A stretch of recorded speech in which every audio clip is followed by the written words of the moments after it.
Welcome to Rome Tips. Don't forget to hit that subscribe button and give this video a thumbs up.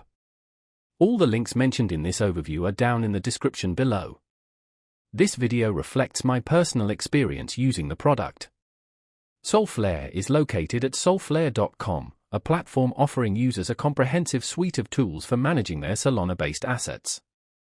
It functions as both a web wallet and a mobile application, providing flexibility for users to access their holdings and interact with the Solana blockchain.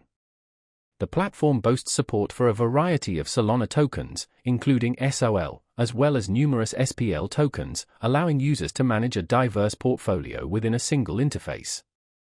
Security is a key feature, with Solflare employing robust encryption and security protocols to safeguard user funds.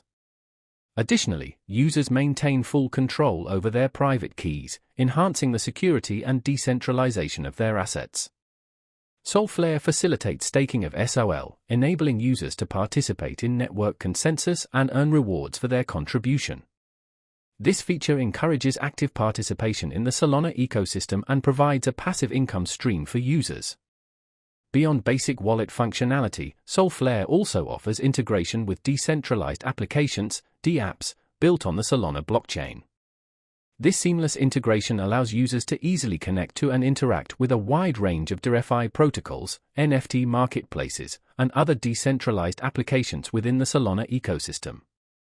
The platform continues to evolve, with ongoing development and integration of new features and functionalities to enhance the user experience and expand the available services within the Solflare ecosystem. Whether you're a seasoned Solana user or just beginning to explore the ecosystem, Solflare provides a user-friendly and secure platform for managing your Solana-based assets and participating in the decentralized future. Consider exploring Solflare at solflare.com to experience its features and functionalities firsthand.